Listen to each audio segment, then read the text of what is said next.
शांति।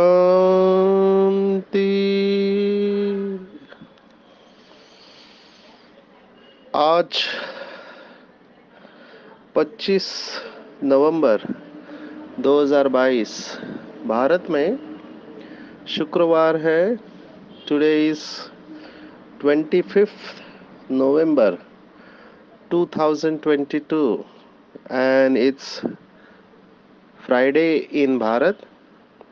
आज की मुरली का जादुई रहस्य स्वयं को प्रेरणा देने के लिए magical secrets of today's Murli for motivating the self. बहुत अच्छे अनुभव बाबा के बच्चे शेयर कर रहे हैं।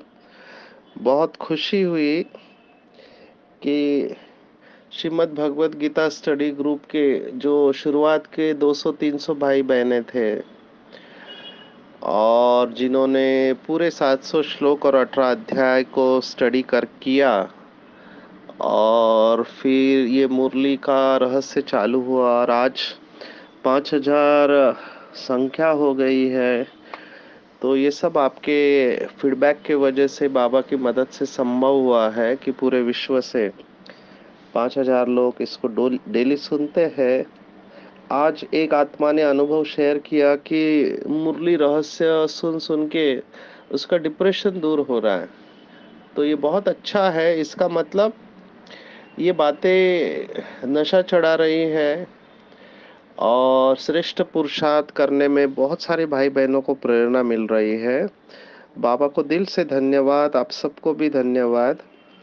आज की साकार मुरली अगर आप एक ही शब्द ले तो जो बाबा की महिमा है, कल बाबा ने कहा था कि बाबा की एक्यूरेट महिमा सबको सुनानी है।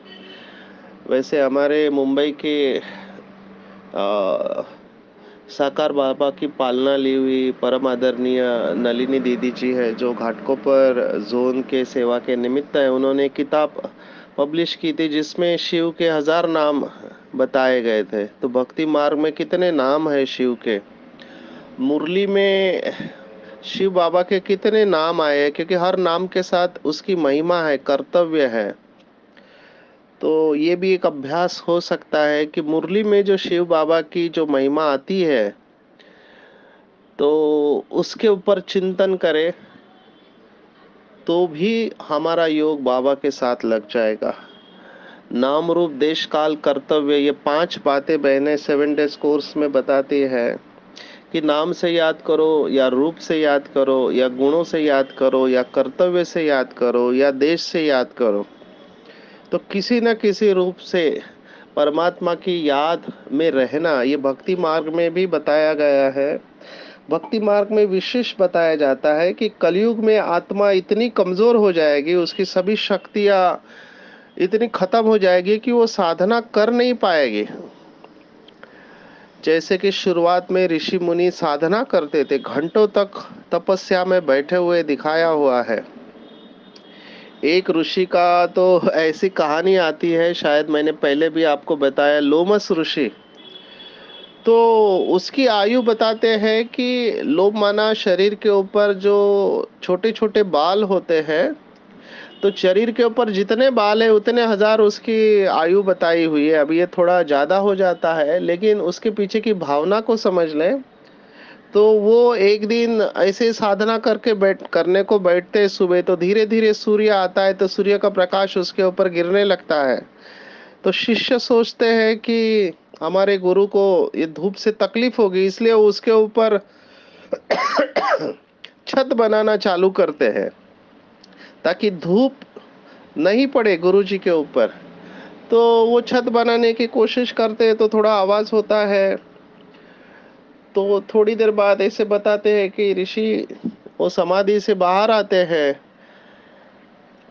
तब वो शिष्यों को पूछते हैं कि आप ये सब क्या कर रहे हो? तो वो कहते हैं कि गुरुजी, आपको सूर्य के प्रकाश से तकलीफ ना हो इसलिए हम आपके लिए छाया बना रहे हैं। तब वो लोमस ऋषि कहते हैं कि तुम पागल हो गए हो, तुम टाइम वेस्ट कर रहे हो।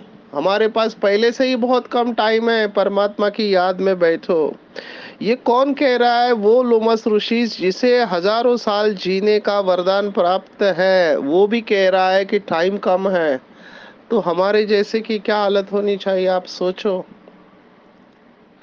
इस स्टोरी में भावना ये है कि समय को वेस्ट नहीं करो छोटी छोटी बातों में। कल भी हमने इसके बारे में देखा था। बाबा ने कई बार मुरली में कहा है कि संगम युग, केवल एक बात भी अगर आपके दिल से लग जाए कि मुझे संगम युग का हर क्षण सफल करना है, तो भी पुरुषार्थ तीव्र हो जाएगा। हम सब मम्मा के दिन पर कहते हैं कि हर घड़ी अंतिम घड़ी है ना? तीव्र पुरुषार्थी माना कब नहीं, आप ये बोलते हैं, लेकिन उसके ऊपर अटेंशन कम रखते हैं। पूरा खेल अटेंशन का है। अगर आप रोज मुरली सुनते हैं, रोज साधना करते हैं, सेवा करते हैं, तो धीरे धीरे तो बेसिक बातें तो ध्यान में आने लगती है, उसमें कोई बड़ी बात नहीं है। फिर पूरा खेल है कि अपने अंदर की कमजोरियों को शक्ति में परिवर्तन करना, इसमें ही टाइम लगता है। और उसका आधार है अटेंशन। जितना जितना अटेंशन रखेंगे उतने हमारे कर्म श्रेष्ठ हो जाएंगे। देखो, लगातार बाबा एक ही बात कह रहा है। आज के मुरली में भी बाबा ने स्लोगन में कहा है कि श्रीमत के कदम पर कदम रखते चलो तो संपूर्णता की मंजिल समीप आ जाएगी। बाबा ने कितना सिंपल कर दिया, बोला कि कभी डाउट ही नहीं आना चाहिए कि क्या करे या क्या नहीं करे। इतना सिंप्लीफाई फिलॉसफी करना हर एक के बस की बात नहीं है, केवल शिव बाबा ही कर सकता है जो ज्ञान का सागर है। तो शिव बाबा ने कितना सरल कर दिया कि बच्चे केवल दो शब्द याद रखो।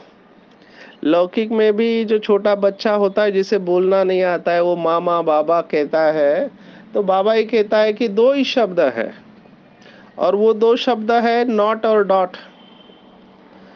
माना क्या करना है क्या नहीं करना है। अभी कल हम वो योगा स्कूल में सेशन ले रहे थे, तो उस वक्त भी निकल आया, पहले भी पढ़ा था लेकिन भूल गए थे, लेकिन अचानक याद आया कि मनुष्य के दुख का कारण क्या है कि जो नहीं करना चाहिए वो करता है, और जो करना चाहिए वो नहीं करता है। दूसरा, बाबा ने अभी रिसेंटली कहा था कि कई लोग या कई बाबा के बच्चे करने के बाद सोचते हैं, जबकि सोचने के बाद करना होता है। तो ये दो बातें बाबा ने कही कि संपूर्ण अवस्था तक पहुंचना है तो बस नॉट और डॉट को याद रखो। नॉट माना क्या नहीं करना है, और डॉट माना फुल स्टॉप लगाना है। तो जब भी कोई डाउट आए कि अभी मुझे क्या करना चाहिए इस समय, तो अपने बोर्ड ऑफ डायरेक्टर से पूछो, कंसल्टेंट से पूछो। हम सबके मन और बुद्धि में बाबा के कंसल्टेंट बैठे हुए हैं। मैंने तो उनको अष्टरत्न को बिठा दिया है। मम्मा बाबा हेड है और सभी हमारी वरिष्ठ दादिया है। जब भी कोई डाउट आता है तो मैं उनके सामने रख देता हूँ कि बाबा मम्मा दादियों, ये प्रश्न है, आप इसका समाधान दो, और मुझे समाधान मिल जाता है। लेकिन वो प्रश्न रखने के बाद में आपको साइलेंस में जाना होता है। अगर आप अटैच है किसी उत्तर से, तो फिर आपको यथार्थ जवाब नहीं मिलेगा। मुझे याद आ रहा है, महाराष्ट्र में, शायद बहुत सारे राज्य में होगा, पर महाराष्ट्र में तो ये प्रथा है भक्ति मार्ग में, उसको कहते हैं कॉल लगाना। कॉल लगाना माना क्या करते हैं, मूर्ति के राइट कंधे पर और लेफ्ट कंधे पर एक फूल रखते हैं और फिर संकल्प करते हैं। अगर राइट साइड का फूल गिरा तो समझने का परमात्मा ने हाँ कहा है। अगर लेफ्ट साइड का कहा गिरा तो कहा परमात्मा ने ना, क्योंकि राइट माना अच्छा माना जाता है, लेफ्ट माना अच्छा नहीं माना जाता है। अभी इसमें अंधश्रद्धा हो सकती है, क्योंकि वो फूल हवा से भी गिर सकता है या और किसी फैक्टर से गिर सकता है। लेकिन यहाँ पर राइट और लेफ्ट का अर्थ हमको समझना चाहिए। राइट माना यथार्थ और लेफ्ट माना अयथार्थ। तो ये कहाँ की बात वो भक्ति मार्ग में लेके गए? भक्ति मार्ग में कॉपी जरूर किया है लेकिन यथार्थ कॉपी नहीं किया है। तो वो लोग फुल रखते हैं, तो हमको नॉलेजफुल होके, हमको फूल नहीं रखना है लेकिन नॉलेजफुल बनना है।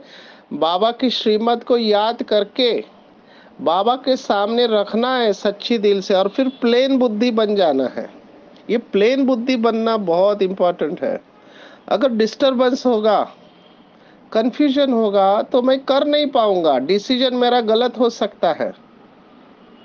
अर्जुन माना कंफ्यूज इंटेलेक्ट, हर बार प्रश्न पूछ रहा है, 18वें अध्याय तक प्रश्न पूछ रहा है अर्जुन और लास्ट में सरेंडर कर रहा है। सोचो, साक्षात्कार उसको परमात्मा ने कराया 11वां अध्याय में, विराट रूप दर्शन योग। वहां से तो वो उसको सरेंडर कर देना चाहिए। वहां पे तो माफी मांग रहा है, मेरे से गलती हो गई, मैंने आपको समझा नहीं, मैंने आपको अंडर एस्टिमेट किया, आप तो इतने विशाल हो, वगैरह वगैरह। और फिर उसके बाद उसके प्रश्न खत्म नहीं हुए, और सब लास्ट में फिर वो 18वें अध्याय में भगवत गीता समाप्त होने को आती है, तब 73वें श्लोक में कहता है, नष्टो मोहा स्मृतिर्लब्धा करिष्यम वचनम तव, तुम जो बोलोगे मैं करने को तैयार हूं। तो अर्जुन माना प्रश्न एक खत्म नहीं होता है तो दूसरा प्रश्न पैदा हो जाता है। इसलिए प्लेन बुद्धि होकर डिसीजन लेना चाहिए। यहाँ पर बाबा ने कहा स्पॉन्टेनियस राइट एक्शन, कहते हैं कि बाबा की याद में अगर हम रहेंगे, तो बाबा ने जो कहा है ना, योग युक्त ही युक्ति युक्त चलते हैं। आपको सही समय पर टच होगा कि आपको क्या करना चाहिए। बाबा ने एक मुरली में कहा था कि मन मना भव माना ड्रामा की पटरी पर यथार्थ चलना। हमने पहले भी देखा, मनमोहिनी दीदी ने बाबा को प्रश्न पूछा कि मेरी अवस्था बाप समान है, मैं कैसे चेक करूं? तो बाबा ने जवाब दिया था, जो बाप का संकल्प वही बच्चे का संकल्प होगा। माना ड्रामा में जो होने वाला है वही संकल्प आपको आएगा, पर इसके लिए बुद्धि की लाइन बहुत क्लियर चाहिए, डिस्टरबेंस नहीं चाहिए। और डिस्टरबेंस है व्यर्थ और निगेटिव संकल्प। तो जो क्रोध है, काम है, लोभ है, मोह अहंकार, ये सभी विकार है जिसके वजह से डिस्टरबेंस क्रिएट होता है। और यही आज की पूरी मुरली है, जो हम कह रहे थे कि बाबा की एक महिमा है, वो है सत्यम शिवम सुंदरम। तो सत्यम शिवम सुंदरम ये अगर आपने समझ लिया तो भी पुरुषार्थ बहुत सरल है। आप किसी भी एक बात को पकड़ के उसके मास्टर बन जाओ। भक्ति मार्ग में भी ये जो एक ट्रेनिंग देते हैं मैनेजमेंट में, उसको कहते हैं 6 सिग्मा ट्रेनिंग होती है। माना 99.99% आप एक्यूरेट होते हैं, आपसे गलती नहीं होती है। जैसे महाराष्ट्र में ये मुंबई जो सिटी है, आप आश्चर्य लगेगा, यहाँ पे जो डब्बा डब्बा वाले हैं, माना जो ऑफिस में काम करते हैं, मुंबई की लोक संख्या करोड़ के ऊपर है, तो कितने सारे 50 लाख के करीब लोग ट्रेन से अप डाउन करते हैं। कई लोग तो मुंबई से देखो सूरत 4 घंटे पर है, नासिक भी 4 घंटे पर है, पुणे भी 4 घंटे पर है। तो सूरत, नासिक और पुणे, यहाँ से मुंबई अप डाउन करते हैं, सुबह आते हैं शाम को जाते हैं, तो उनकी आधी जिंदगी तो ट्रेन में चली जाती है। तो ऐसे लोगों का डब्बा आना, कितने लोग जो ऑफिस में जाते हैं तो उनका दोपहर का जो टिफिन है, वो पहुंचाने वाले जो लोग हैं बिल्कुल साधारण है। महाराष्ट्र के लोग हैं, वो सफेद टोपी पहनते हैं और उनको डब्बा वाला कहा गया है। अगर आप गूगल करेंगे तो आपको मिल जाएगा, आपको आश्चर्य लगेगा। ब्रिटेन के राजकुमार जब मुंबई आए थे, तो उन्होंने इनसे मिलने की अपनी इच्छा जताई, क्योंकि ये 6 सिग्मा वाले लोग हैं, जो शायद पढ़े लिखे हैं नहीं है, लेकिन ये कभी डब्बा इनका लेट नहीं पहुंचता है। अगर खाने का टाइम 1 बजे है तो इनका 11 बजे डब्बा पहुंचना ही है। कितनी भी बारिश हो, तूफान हो, आंधी हो, ये अपना डब्बा पहुंचा देते, ये इनकी विशेषता है। साइकिल पे से लेके जाते, सिर के ऊपर रख के लेके जाते हैं। हमारे इधर के तो एक प्रोफेसर ने इनके ऊपर पीएचडी किया है, वो पीएचडी की वजह से वो वर्ल्ड फेमस हो गया। तो ये सिक्स सिग्मा माना परफेक्शन इन एक्शन, कर्मों में कुशलता, जो भगवत गीता में हमने देखा दूसरे अध्याय में। योग माना कर्मों में कुशलता, परफेक्शन इन एक्शन। पर वो कैसे आएगा? तो उसके लिए बाबा आज की मुरली में कह रहा है कि सत्यम शिवम सुंदरम, सच्चाई। वैसे तो दो गुण बताए हैं, सच्चाई और पवित्रता, लेकिन मैं कहूंगा अगर आप सच्चे हैं तो पवित्र बनने में टाइम नहीं लगेगा। मुझे बहुत सारे भाई बहनों के फोन आते हैं जो स्ट्रगल कर रहे हैं पवित्रता के लिए, कि उनके अंदर पवित्रता की परसेंटेज नहीं होती है, तो उनका दिल खाता है। लौकिक में भी मेरे पास पेशेंट आते हैं, कहते हैं डॉक्टर साहब ये क्या है, हम मंदिर में जाते हैं और हमको बुरे विचार आते हैं। एक तो बाबा के बच्चे ने कहा कि मैं भोग लगाता हूँ तब मेरे को बुरा विचार आता है। आप सोचो ये क्या है? तो इसको हम कहते हैं मिस्चीवस माइंड, मंकी माइंड। ये बंदरपना है, आत्मा के संस्कार है। ये जो माया है अपोजिशन करती है, क्योंकि माया से देखा नहीं जाता। मेरा गिरा एक आधा कल्प का एक शिव बाबा क्या मिला, मेरा हाथ छोड़ रहे हैं तो मैं इनको जीने नहीं दूंगी। तो ये माया अपोजिशन करती है। हम इसको योगिक भाषा में कहते हैं आपका रॉन्ग सेंटर एक्टिवेट है, अभी भी वो फाइल क्लोज नहीं हुआ है। तो ऐसे दिल खाता है बहुत लोगों का, व्यर्थ और निगेटिव चलते। तो उसका सॉल्यूशन क्या है? तो कई लोग मैंने देखा कि इतने डिस्टर्ब हो जाते हैं, आखिर में हार खा लेते हैं और दो बातें करते हैं, या तो बाबा का हाथ छोड़ देते हैं या फिर सोचते हैं जो मिलेगा वो अच्छा, मेरे से इतना ही होता है, मैं युद्ध करके थक गया हूँ। तो हमने पहले भी देखा भगवत गीता हमको समय समय पर मदद करती है। अपना मोटिवेशन कभी भी कम होने नहीं देना है। कम वॉट में, इंग्लिश में हम कहते हैं कम वॉट में, चाहे कुछ भी हो जाए, staying positive no matter what.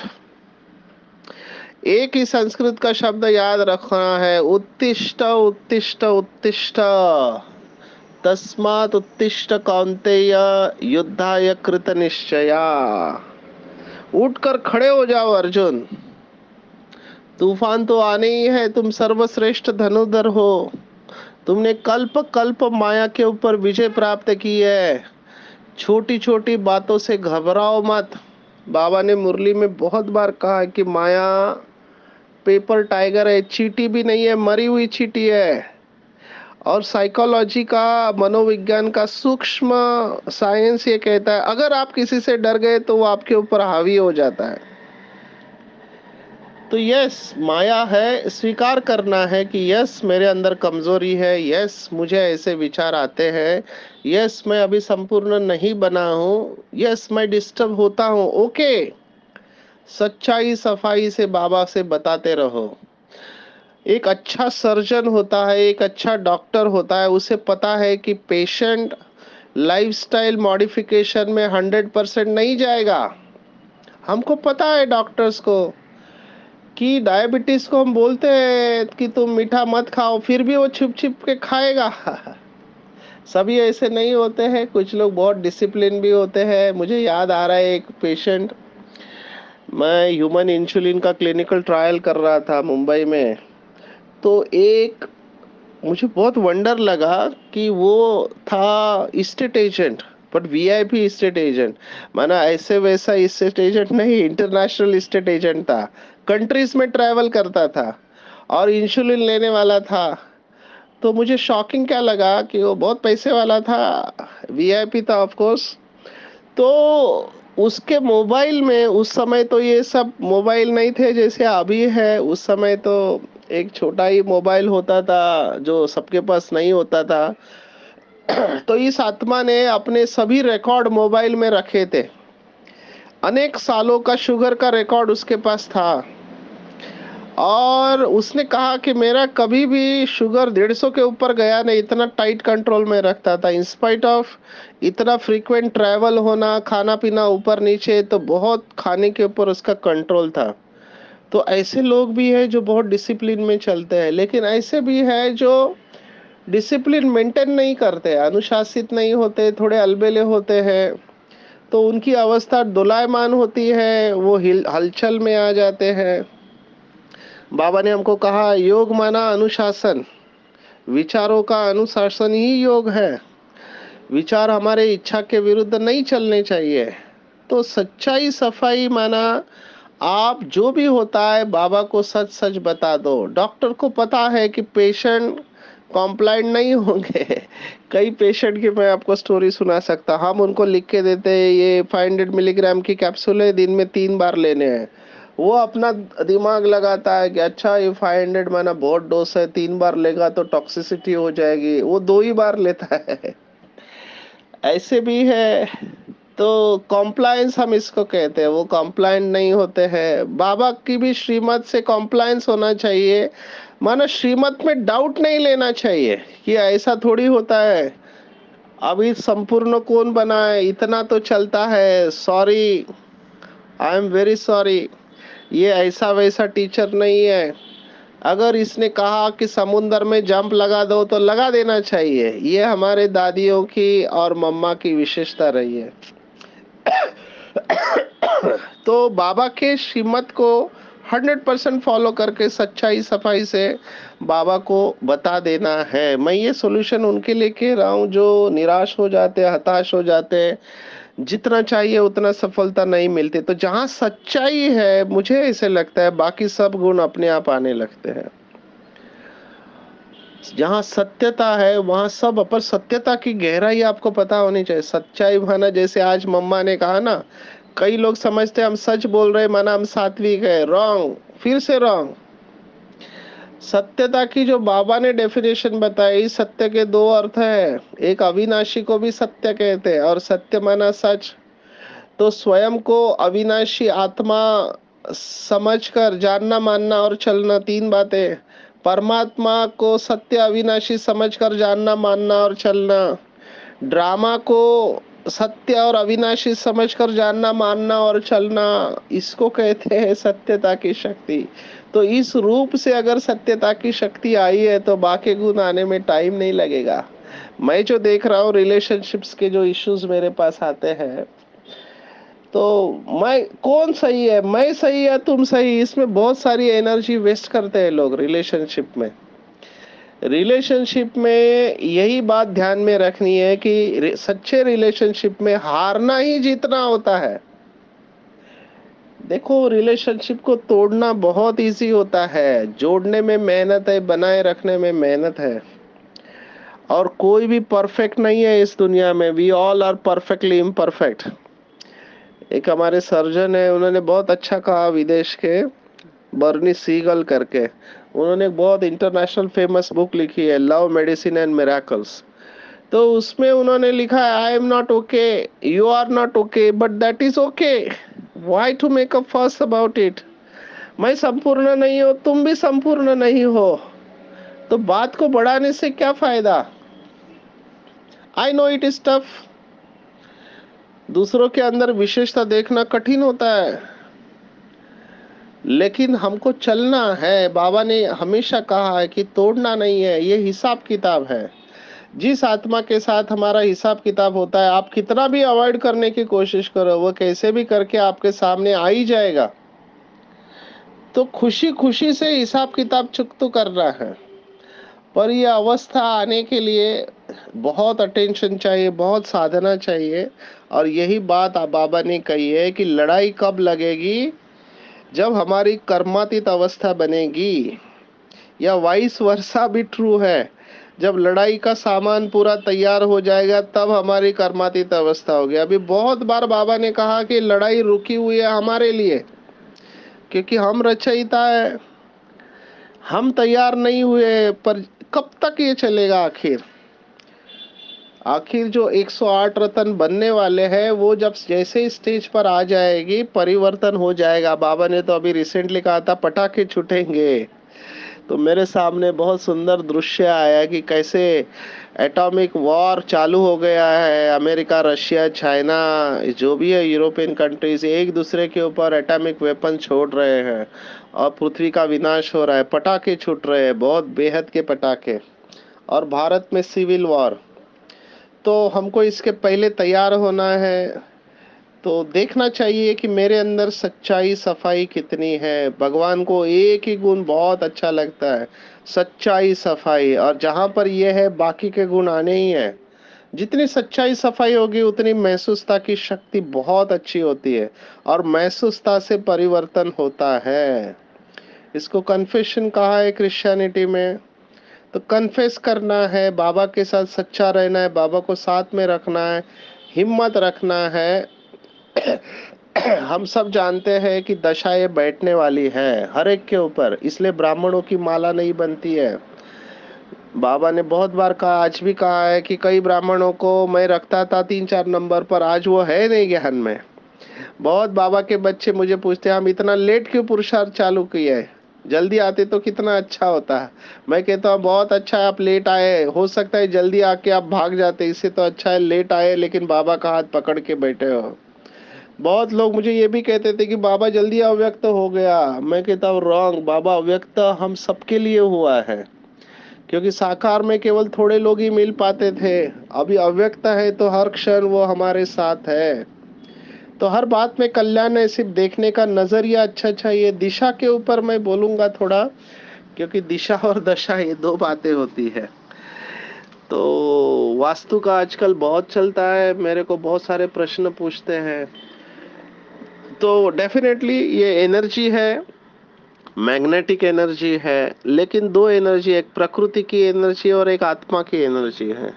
जो शक्तिशाली होगा वो प्रभाव डालेगा, अगर आत्मा कमजोर है तो उसके ऊपर प्रकृति का प्रभाव आएगा। और अगर आत्मा शक्तिशाली है तो प्रकृति कुछ नहीं कर सकते। मैंने एग्जाम्पल भी दिया था, हमारे डॉक्टर साहब है गुजरात में, पाटन डिस्ट्रिक्ट में। अभी उन्होंने अपने हॉस्पिटल का फाउंडेशन स्टोन अमावस्या की रात को 12 बजे डाला। उन्होंने ये इंटरव्यू रिकॉर्ड करके बताया, यही बताने के लिए कि फर्क नहीं पड़ता है रात को 12 बजे। और उन्होंने जो पहला मारा घाव तो उसमें खोपड़ी निकली। तो अकॉर्डिंग टू वास्तु ये सब निगेटिव है, क्योंकि वो जगह ही वैसे थी। लेकिन उनका आज हॉस्पिटल इतना धड़ल्ले से चल रहा है, मैं खुद देख के आया हूँ। और वो बहुत बड़ी बाबा की सेवा के लिए निमित्त है। वो खुद साइकियाट्रिस्ट है, उनके बेटे भी साइकियाट्रिस्ट है, परिवार साइकियाट्री में है पूरा। और गुजरात, राजस्थान और कहाँ कहाँ से लोग उनके पास आते हैं। उन्होंने बाबा का सेंटर खोला है, तो उन्होंने ये अनुभव सुनाया। जहाँ मैं रहता हूँ उसके चारों तरफ टॉयलेट है, राइट में टॉयलेट, बैक में टॉयलेट, सामने टॉयलेट है। और एक जगह पे पूरा कचरा है, तो निगेटिव एनर्जी के बीच में रहते हैं, लेकिन सबसे अच्छी अवस्था इधर ही होती है। बहुत अच्छे अनुभव इधर योग के होते हैं। तो हमको देखना चाहिए कि हम शक्ति किसको देते हैं। ग्रह दोष है, मातृ दोष है, पितृ दोष है, ये सब ठीक है, मैं इसको मना नहीं कर रहा हूँ, लेकिन अपने अंदर दोष है वो भी देखना चाहिए। अगर हम शक्तिशाली है तो ये बातें हमारे ऊपर इतना मायने नहीं रखती है। अगर हम अंदर से डरे हुए हैं तो डेफिनेटली इसका हमारे ऊपर प्रभाव आता है। तो हमको शक्तिशाली होना चाहिए। हमारे सामने उदाहरण भी है, ब्रह्मा बाबा कितने लोग आए थे, पता नहीं क्या क्या किया होगा, प्रयोग किए होंगे, लेकिन बाबा अचल अडोल विजयी रहे।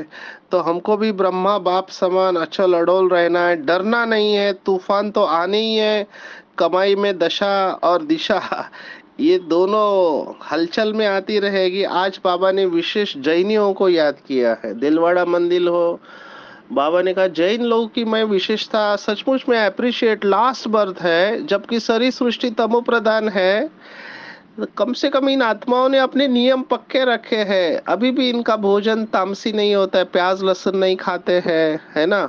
और इनका प्रेशर कितना इंडस्ट्री के ऊपर कि डॉक्टर्स को भी पहले वो जिलेटिन की कैप्सूल बनाते थे, अभी नॉन जिलेटिन कैप्सूल, क्योंकि जैन लोगों ने डिमांड किया, क्योंकि जिलेटिन हड्डियों से बनता है और ये लोग खाते नहीं है।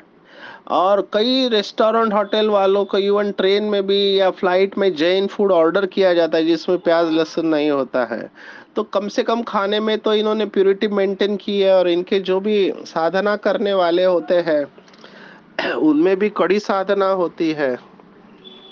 तो बाबा ने आज कहा है कि ऐसे जैनियों की भी सेवा करनी है, माया के वश नहीं होना है और तीव्र पुरुषार्थ करना है। पर तीव्र पुरुषार्थ कौन कर पाएगा? वही बात फिर से आती है, सच्चाई, सफाई, दिल की समीपता। जितना दिल से हम बाबा के साथ रहेंगे, तो दूर होते हुए भी आप अमेरिका, लंदन है, आजकल फुटबॉल चल रहा है अबू धाबी, वहां पर भी आप है, तो भी बाप के समीप है तो सहयोग का अधिकार सहज मिलेगा। जहां बाबा का सहयोग है, वहां विजय निश्चित है। कभी भी कमजोर नहीं बनना है, दिल शिकस्त नहीं बनना है, न साधारण पुरुषार्थी बनना है, कंबाइंड रहना है। तो जहाँ कंबाइंड स्टेज है, वहां पर निरंतर उमंग उत्साह बना रहता है। तीव्र पुरुषार्थ के द्वारा हम विजयी बन सकते हैं। अच्छा, ओम शांति।